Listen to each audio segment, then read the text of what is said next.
o que caracteriza uma dor crônica, Iago?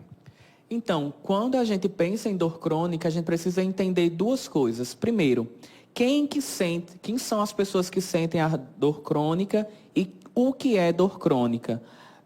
A gente entende por dor crônica alguma dor que se estende por um período superior a 3 meses. E geralmente essa dor crônica vem associada a uma doença que não tem cura. Exemplo, fibromialgia, as artropatias que a gente chama, artrite reumatoide, osteoartrite, a famosa artrose, o câncer. Então, todas as doenças que não têm cura ou que até têm a cura, mas que gerem um quadro doloroso por um período superior a 3 meses, então a gente consegue considerar como uma dor crônica. E aí, entender a dor crônica, para além de sua definição, é importante também a gente entender quem são as pessoas que sentem dor crônica. Geralmente, a prevalência é maior em termos de Brasil, mas também é uma tendência mundial. A dor crônica ela é maior em mulheres. Então, em relação ao sexo, ela comete mais mulheres. Por quê? Não existe uma justificativa, uma explicação plausível para isso, que seja mais em mulheres. Apenas existe essa associação. Tá? Hoje as evidências são muito fracas em relação a provar por que acomete mais mulheres. Com relação à idade, ela acomete desde crianças a adultos, a idosos. Então também é um perfil, de maneira geral, o perfil de pessoas que sentem dor crônica é um perfil muito heterogêneo.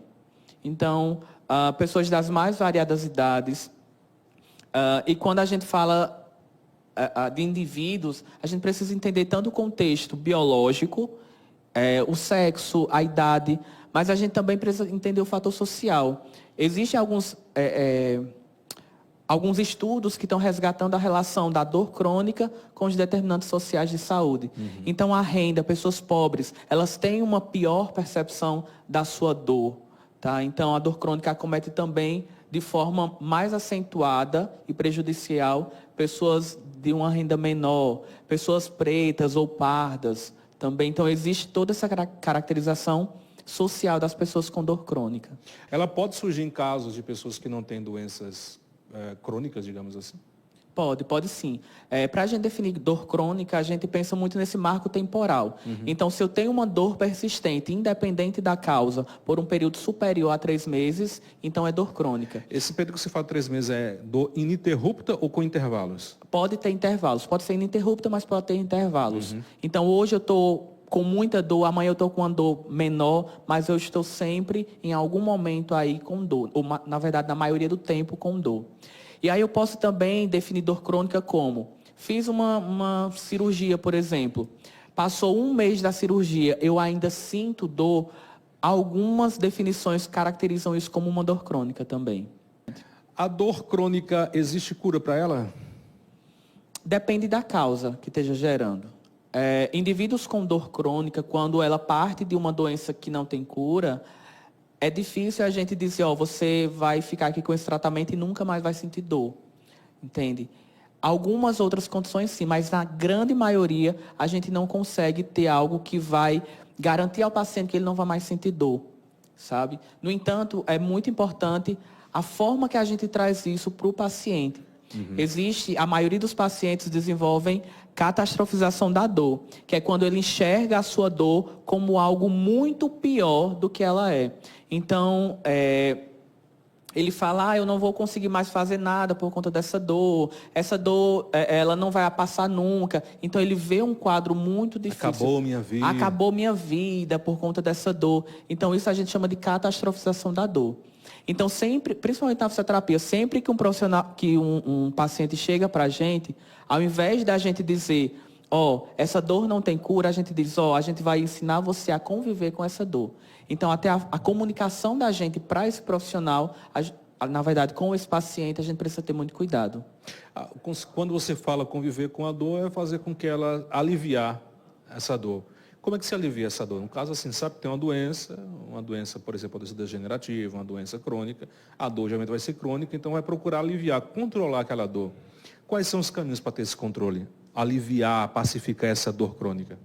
Pronto. Com relação a esse tópico, a gente pode falar dois aspectos importantes. Primeiro, quando ele nos procura enquanto profissional de saúde, o paciente com dor crônica, a gente vai realmente tentar reduzir a dor, mas também vai trazer para esse paciente ou trabalhar junto com esse paciente estratégias para que ele consiga automanejar a sua dor. Tá? Então, se ele identifica fatores no seu dia a dia que desencadeiam a piora do quadro doloroso, então a gente, enquanto profissional, vai mostrar para esse paciente como criar estratégias de melhorar essa dor, tá? Ou de conviver com ela. Além também do nosso trabalho, vai reduzir a dor. Então, de maneira geral, o que a gente pensa enquanto tratamento? O fisioterapeuta é importante nesse momento. Demais, demais. Tá? Tanto o fisioterapeuta como todos os outros profissionais, o médico, o psicólogo. Então, tem toda uma abordagem farmacológica e não farmacológica para o tratamento da dor crônica. E todas essas profissões se complementam. O pessoal dizia, não, eu estou doente, eu estou com uma dor, eu vou deitar e ficar ali, não vou nem me movimentar para ver se a dor passa. Na verdade, o entendimento é o contrário, né? Que é importante e bom que você se movimente, pratique algum tipo de exercício, podendo fazer com a devida orientação, ajuda bastante a aliviar a dor crônica, não é isso, Iago? Isso, exatamente. Da mesma forma que a gente toma um remédio, né, um analgésico, o que é um analgésico? Um remédio que vai reduzir dor. Da mesma forma que a gente ingere aquele remédio da farmácia, né, um analgésico, o nosso corpo também, por si só, ele libera analgésicos, né, os opioides endógenos, substâncias endógenas, que são substâncias que vão aliviar, trazer um alívio para a dor ou reduzir essa percepção dolorosa. Então, o exercício é uma das estratégias em que o corpo, a partir disso, começa a liberar esses próprios analgésicos e aí vai aliviar a dor. Então, manter-se ativo, mesmo nos períodos de dor, é importante.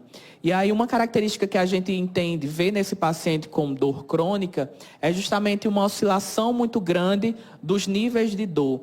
Então, hoje o paciente tem muita dor, amanhã é uma dor moderada e assim por diante. Então, eu preciso entender que quando a dor está muito intensa, muitas vezes eu vou reduzir a minha carga de exercício, de atividade física, mas parar definitivamente eu não posso, eu não devo parar. Ô Iago, quando o medicamento não está conseguindo surtir efeito, o exercício não está conseguindo surtir efeito, o caminho é a cirurgia? Sim, quando a gente tem alguns, por exemplo, artroses, né? Muitas vezes o paciente ele tem uma indicação de cirurgia, de substituir aquela articulação que está já desgastada. E aí a indicação da cirurgia é justamente essa. O tratamento farmacológico não tem efeito, a intervenção farmacológica. A intervenção não farmacológica também não está surtindo efeito, então na falha dessas duas intervenções, a indicação cirúrgica ela surge. Depressão pode gerar uma dor crônica?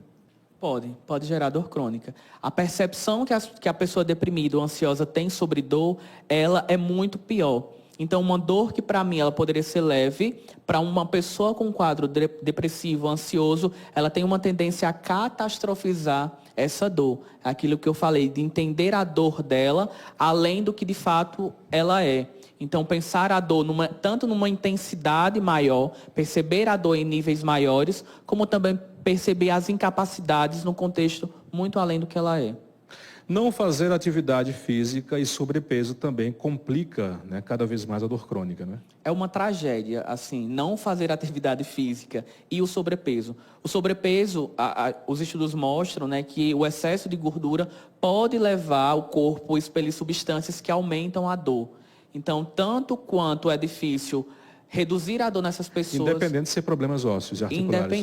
Independente. O sobrepeso por si só pode aumentar, fazer o corpo liberar substâncias que aumentam essa dor. A gente tem uma série de consequências muito negativas com o uso indiscriminado de medicação analgésica, de medicação anti-inflamatória, o corticoide. Estão usando muito hoje. Isso, exatamente. Como se estivesse bebendo água, todo mundo está usando corticoide hoje. Isso é um perigo muito eminente, porque, por exemplo, uma das implicações do uso da infiltração, né, as injeções de corticoide, por exemplo, nas articulações.